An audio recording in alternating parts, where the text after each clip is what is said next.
"Blood!" Kennedy exclaimed. Then, "Look here." The marks of the pale yellow liquid trailed into a slender trace of blood. "It looks as if someone had cleaned a needle on it," he muttered, "and in a hurry." I remembered his previous remark. The murder had been in Terrytown. We had just arrived here. "Would anyone have time to do it?" I asked. "Whoever used the towel did so in a hurry," he reiterated seriously. "It may have been someone afraid to leave any sort of clue out there at Phelps' house. There were too many watchers about. It might have seemed better to have run the risk of a search.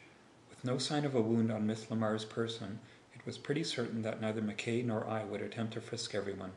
It was not as though we were looking for a revolver if she were shot, or a knife if she had been stabbed, and—" he could not resist another dig at me, "and that we should look in a washroom here for a towel was, well, an idea that wouldn't occur to anyone but the most amateur and blundering sort of sleuth.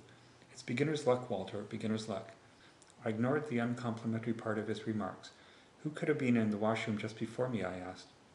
Suddenly he hurried through the waiting room to the door to Manton's office, opening it without ceremony. Manton was gone. We exchanged glances. I remember that Werner had preceded us upstairs. "It means Werner or Manton himself," I whispered, so the girl just behind us would not hear. Kennedy strode out to the hall and to a window overlooking the court. After a moment he pointed. I recognized both the cars used to transport the company to the home of Emery Phelps. There was no sign that either had just arrived, for even the chauffeurs were out of sight, perhaps melted into the crowd about the tank in the corner. "They must have arrived immediately behind us," Kennedy remarked.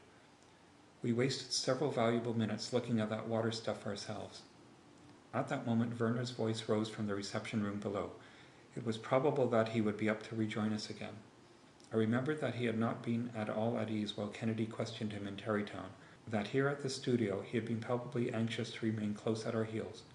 I felt a surge of suspicion within me. "Listen, Craig," I muttered in low tones. "Manton had no opportunity to steal down the hall after the girl closed the door and—" "Why not?" he interrupted, contradicting me. "We had our backs to the door while we were talking with Werner." "Well, anyhow, it narrows down to Manton and Werner, because that is the washroom for these offices." "Shh!" Kennedy stopped me as Werner mounted the stairs. He turned to the director with assumed nonchalance. "How long have the other cars been here?" he asked. "I thought we came pretty fast." Werner smiled. "I guess those boys had enough of Terrytown. They rolled into the yard, both of them, while you and Mr. Jameson and Manton were stopping to watch the people in the water." "I see." Kennedy gave me a side glance. "Where are the dressing rooms?" he inquired. It was a random shot. Werner pointed to the end of the hall, toward the washroom. "In the next building, on this floor, that is the principal's. It's a rotten arrangement," he added.